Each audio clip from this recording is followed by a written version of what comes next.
matamentos e pelas queimadas.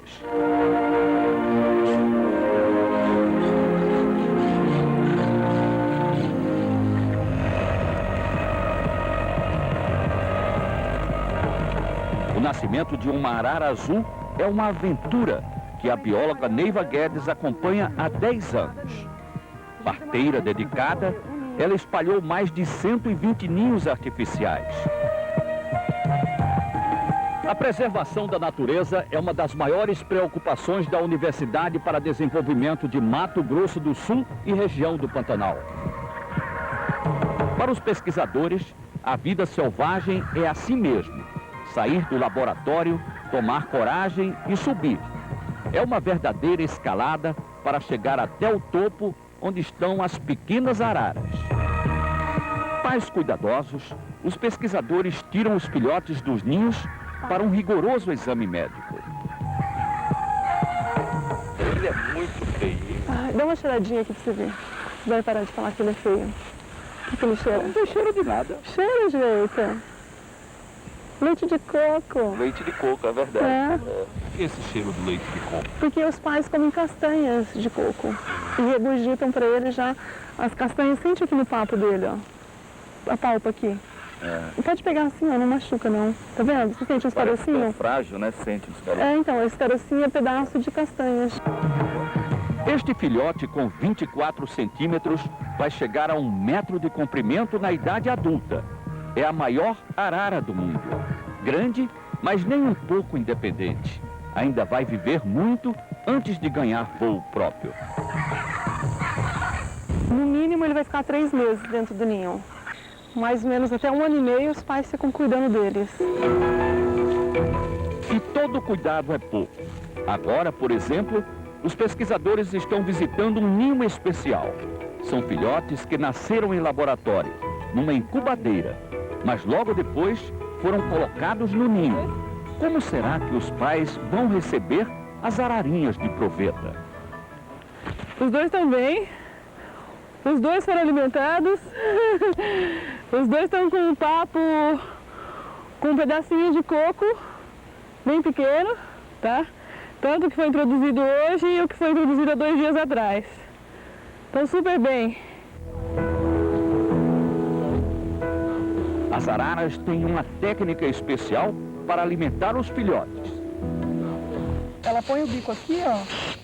Ó, tá vendo o movimento que ele faz? Isso aqui, ó, ele pede comida. Com uma microcâmera instalada no ninho, nós conseguimos documentar o momento que a mamãe arara oferece comida ao filho faminto.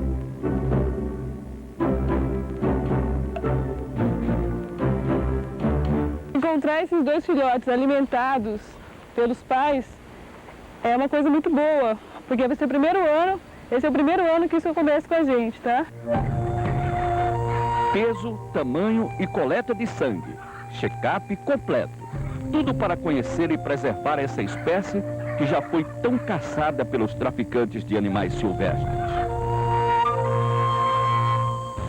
São mais de 3.000 araras azuis só nessa região do Pantanal de Mato Grosso do Sul. Mesmo assim, esta espécie está ameaçada de extinção. Por quê? O projeto é uma tentativa de salvar? Com certeza. Aqui no Pantanal ela não está mais sendo traficada, mas fora do Pantanal ela continua sendo capturada para servir como animal de estimação e para o tráfico. E fora do Pantanal, nas reservas indígenas, eles coletam as araras para arrancarem penas, para fazer cocares e colares e venderem para turistas. Os filhotes maiores são anilhados. É o melhor recurso para descobrir quanto tempo cada uma dessas avezinhas vai precisar para atingir a idade de reprodução. Outra novidade, para saber por onde andam as araras azuis, cada uma vai carregar um colar com um radiotransmissor. Uma antena para localizar a arara. A arara tem um rádio. Como é que funciona isso? Então, neste ano, 9 filhotes que voaram, deixaram os ninhos, a gente colocou um rádio colar que emite um sinal que é captado por este rádio receptor. Essa antena aqui. Isso. E a gente chega, então, com a direção, localiza o bicho, depois com o GPS a gente tira a coordenada de onde ele está e a gente tem a posição que ele está se movimentando diariamente ou semanalmente. E ele já está recebendo sinal, né, Júlio? Já está pegando. Pode estar aqui perto já. Tá pra cá. Os sinais do rádio levam a equipe da bióloga Neiva Guedes a um pequeno bosque. Nós também vamos acompanhar. O sinal está cada vez mais forte. É o aviso que os pesquisadores esperavam. A ararinha está bem perto deles. E lá vem ela, com a coleira e o rádio no pescoço, junto com os pais. Um voo em família.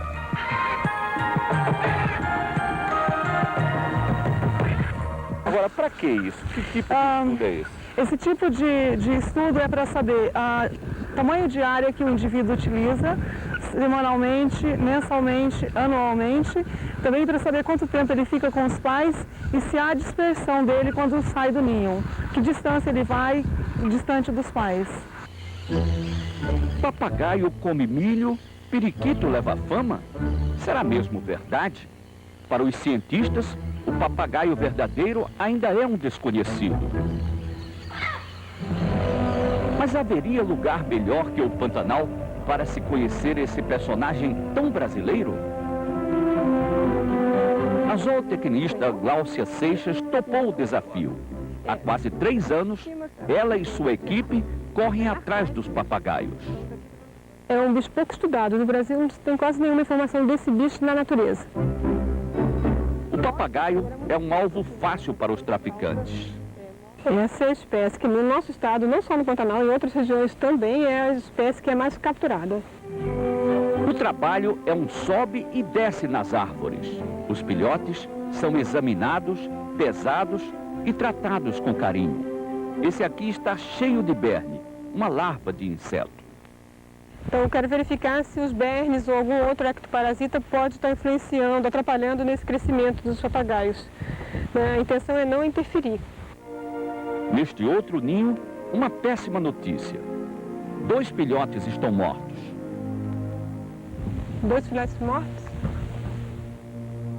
No exame, a pesquisadora procura o motivo das mortes. Foi briga, foi ataque, não foi por doença. Atacado provavelmente por um predador que não conseguiu tirar a carcaça desse filhote, né?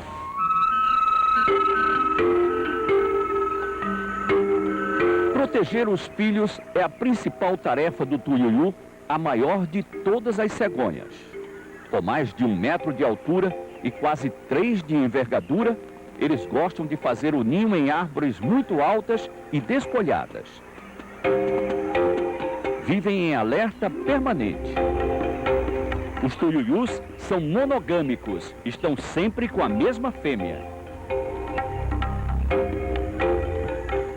São conservadores e até o ninho é o mesmo do primeiro encontro. Eles não perdem tempo e vão direto ao que interessa. Fazem amor várias vezes ao dia no período de reprodução.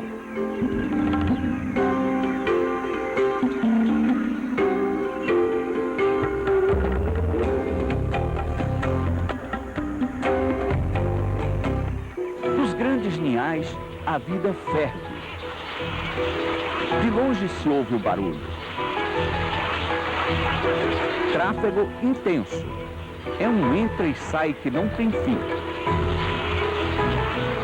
Os colhereiros são os mais quietos, mas eles se soltam na hora do acasalamento. Ficam mais vermelhos. Será timidez?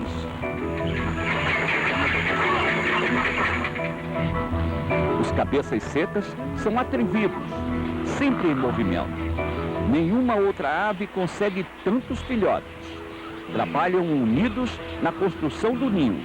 Namoram, mas são tão parecidos que só na hora H é que se sabe quem é o macho.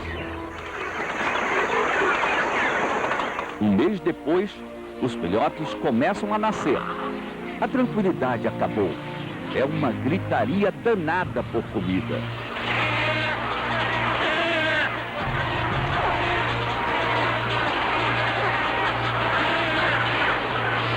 O professor Massal observa e estuda estes ninhais há 9 anos. As aves constroem os ninhos sempre no mesmo lugar.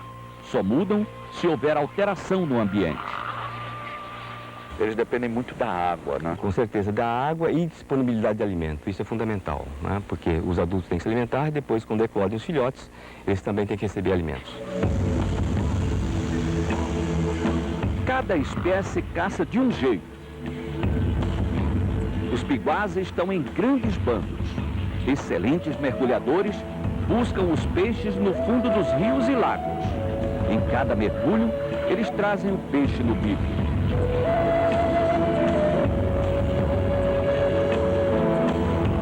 O cabeça seca parece um bailarino. Abre a asa para fazer sombra e mexe com o pé no fundo do lago para espantar o peixe. E não vacila na hora do bote. O colhereiro revolve o fundo do lago com a ajuda do bico parecido com uma colher, sempre em busca de moluscos e crustáceos. O turiulhu disputa os maiores peixes. São grandes pescadores. De papo cheio, voltam para o ninho. Os filhotes estão famintos. E o ritual da ceia também varia. O filhote do colhereiro enfia o bico na garganta do pai e puxa toda a comida que precisa. As garças brancas cruzam os bicos com os filhos.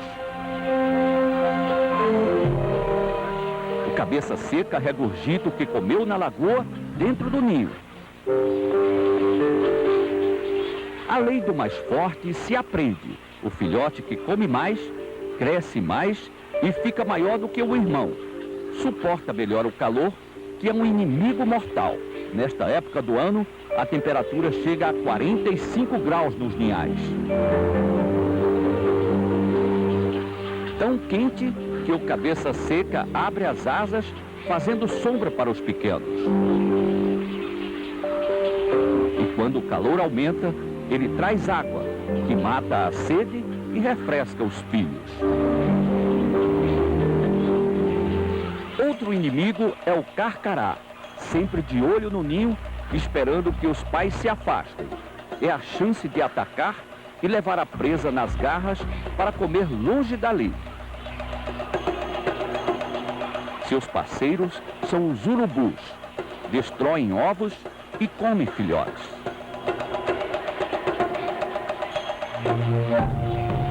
Aprender a voar é outro desafio. Cada passo tem que ser ensaiado. Exercício: bater asas para fortalecer a musculatura. Um voo errado pode ser fatal. Lá embaixo, os inimigos. O jacaré sempre atento. Quando tem filhote no chão, ataca sem piedade. Este tenta escapar, mas logo está na boca do predador. O filhote de biguá cai do ninho e é atacado pela sucuri.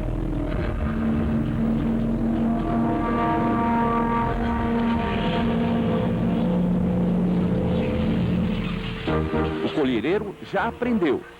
Voa de um galho para o outro. Os cabeças secas ainda estão inseguros. Nas aterrissagens, é um em cima do outro. No chão, os maiores saem correndo, tentando levantar voo. É hora de ganhar o mundo. Todos já sabem voar. O Pantanal ficou mais rico, mais colorido e mais cheio de vida.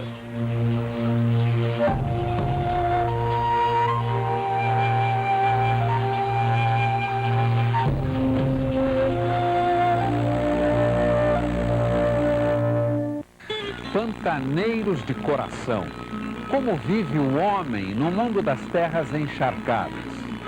A viola e as histórias de Almir Sater.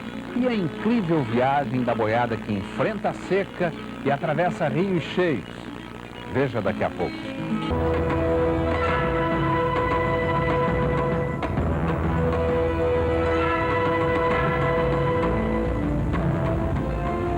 Os animais selvagens dividem com o gado os campos do Pantanal. Com a aproximação da enchente, os bois saem em busca de lugares mais seguros. O gado já está habituado, o gado pantaneiro, ele é nadador, ele sabe se safar de qualquer situação, desde que ele tenha um lugar seco para dormir. Este é o sinal para a boiada partir. Acompanhando a comitiva, estão a fazendeira Beatriz Rondon e os violeiros Almir Sater e Guilherme Rondon, criadores de gado e pantaneiros de coração. Toda essa planície onde estamos passando agora com o gado vai ficar completamente alagada por mais de 6 meses. Milhares de reses são levadas sempre em comitivas para os lugares mais altos, em busca de segurança e comida. Comitivas como esta cruzam o Pantanal. A viagem pode durar mais de um mês. Nós vamos agora varar o Rio Negro, né? Sou urbano, que é prático aí. Nós vamos levar ela na guarda, atravessar ela, deixar ela tomar bem a água, para encostar no poço. O caminho que leva ao Rio Negro é cheio de obstáculos. Os bois e os cavalos ficam quase encobertos pelo mato. Estamos chegando ao Rio Negro e ele está quase seco. Os boiadeiros escolhem o melhor ponto para a travessia das 1.700 reses. O rio está cheio de piranhas.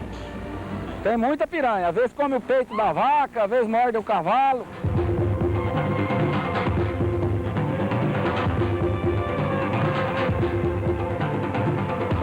No tempo de cheia, a travessia é mais arriscada. Homens, cavalos e bois têm que nadar na correnteza do rio. Muitos tocam o gado de canoa.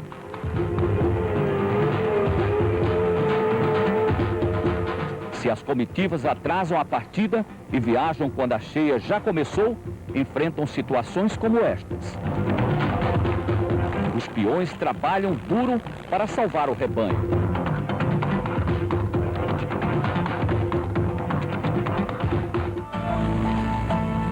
O peão de boiadeiro é um símbolo do Pantanal. Seu Benedito dedicou toda a sua vida ao trabalho com o gado. 67 anos convivendo com a paz e a força do Pantanal. Eu não troco esse Pantanal por país nenhum. Eu chego lá na cidade, passo 10 dias lá com a mulher, pra mim parece que eu tô preso dentro de uma cadeia.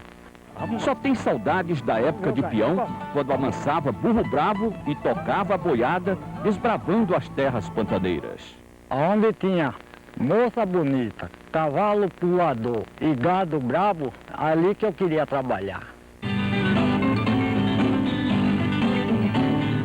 Finalmente, a noite está chegando.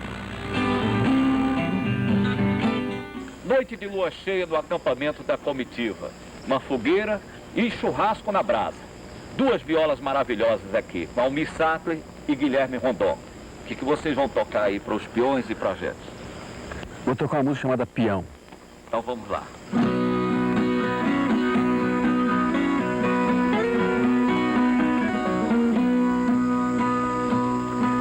Diga, você me conhece, já fui boiadeiro. Conheço essas trilhas, quilômetro, milhas, que vêm e que vão pelo alto sertão, que agora se chama não mais de sertão, mas de terra bendita, civilização.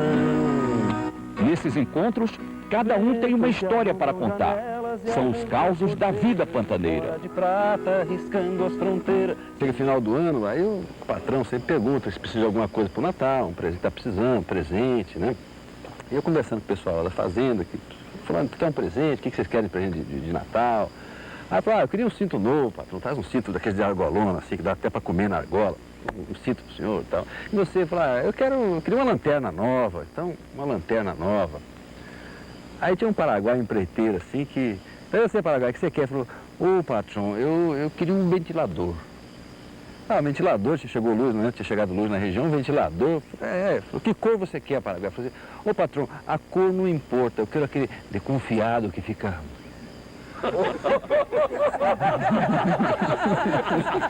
Então arrumou um ventilador desconfiado, né? Aqui se discute coisas sérias também. Eu acho que o Pantanal é um lugar assim, é um dos poucos lugares que sobraram para os bichos. Né? O ser humano chegou e tudo foi se espalhando, o homem chega, os bichos são assim, devastados. Já existe muito poucos pantaneiros no Pantanal, tanto proprietários como peões também. As pessoas chegam muito cheias dessa coisa de explorar a natureza, de querer comer um jacaré, né? De matar um jacaré. Os bichos estão acabando, que as pessoas foram criadas para dizer que nunca acabava, que o mato nunca ia acabar, que tudo era eterno, e a gente percebeu que acaba, que o homem criou máquinas assim muito poderosas, que se bobear acaba com tudo. Toca o chamamé, primeira canção, roda o tereré, quem quiser, lua vai ouvir, bem que eu queria, daqui nunca mais sair. Beatriz Rondon chegou por aqui com 3 meses de idade. Se fez menina, mulher e mãe, convivendo com a paz, a harmonia e as belezas do Pantanal. Daqui não quer mais sair. Às vezes as pessoas rodam muito para descobrir aonde estão as suas raízes. E eu sempre soube que as minhas estão aqui. Então eu não pretendo sair e me considero uma privilegiada pelo fato de viver aqui e de sempre ter sabido que este é o meu lugar. Diga, você me conhece, já fui boiadeiro, conheço essas trilhas, quilômetro, milhas, que vêm, que vão pelo alto sertão, que agora se chama não mais de sertão, mas de terra vendida, civilização. Vento que arrombam janelas e arrancam porteiras, espora de prata, riscando as fronteiras, selei meu cavalo, mato lá no fado, andando ligeiro, um abraço apertado, um suspiro dobrado, não tem mais sertão. Quanto mede a maior de todas as cobras pantaneiras? E o abraço mortal, o duelo entre a sucuri e o jacaré. Veja a seguir.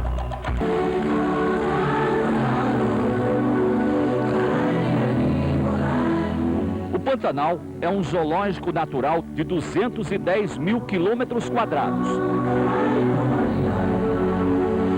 Os animais vivem em liberdade numa área quase do tamanho do estado de São Paulo e maior que a Inglaterra.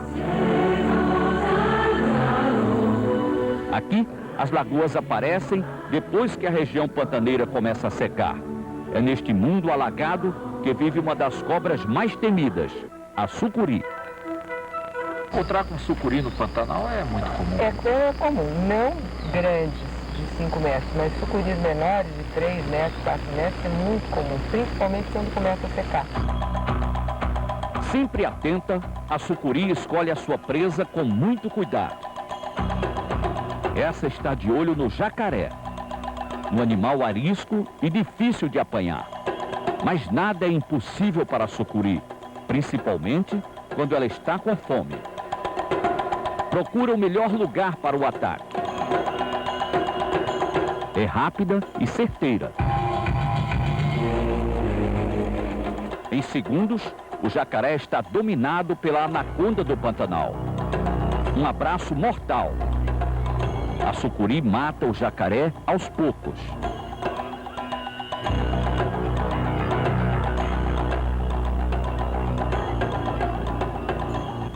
A pesquisadora da Universidade Federal de Mato Grosso do Sul, Wanda Lúcia Ferreira, estuda as pequenas e grandes cobras da região do Pantanal. A sucuri é uma das mais pesquisadas. É verdade que uma sucuri pode chegar a 20 metros? Olha, no Brasil nós temos 2 espécies, né? E a espécie amazônica ela pode chegar a 12 metros. Né? A espécie pantaneira aqui do Pantanal do Mato Grosso do Sul, ela chega até 8 metros, né? Mas o mais comum é ela chegar a 4 metros. Na época do acasalamento, a sucuri sai à procura do parceiro. E quando encontra, o namoro é longo. Mas Na época da reprodução, as fêmeas, elas exalam um odor, né, que a gente chama de feromônio. Então esse odor, ela atrai os machos e atrai vários machos. E com isso o que acontece, né? Um macho copula com uma fêmea, né? E após a cópula ele se solta dela e outros machos entram em cópula com ela. 8 meses depois, nascem os filhotes. As pequenas sucuris tentam fugir dos predadores, mas nem todas têm sorte. Na lei do pântano, filhote de cobra grande é o prato do dia. Esta passa em frente ao tuiuiu e pronto, vai para o papo. O socó também não rejeita. O gavião belo tenta roubar a comida da Maria Faceira.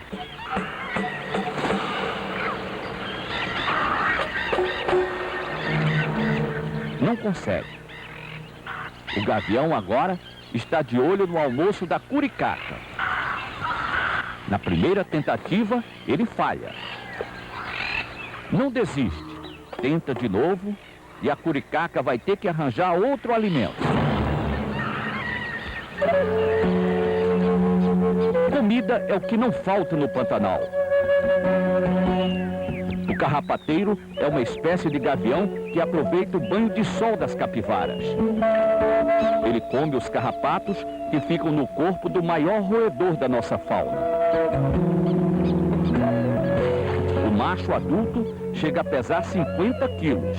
Excelentes nadadoras, as capivaras adoram passar o dia com a família dentro d'água. Ficam reunidas em bandos na beira dos rios, lugar ideal para fugir dos inimigos. Tranquilidade no pântano não existe. Sobreviver é sempre um grande desafio. O tucano, uma das aves mais bonitas da fauna brasileira, se alimenta de frutos e dos filhotes dos outros pássaros. Este está de olho no ninho do pequeno cardeal.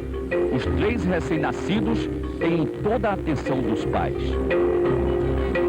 E aqui, um flagrante de solidariedade. Quando o casal de cardeais parte em busca de comida, o galo de Campina protege e até alimenta os filhos dos vizinhos. A fêmea deixa o seu ninho para cuidar dos cardeaizinhos como se fossem seus próprios filhos.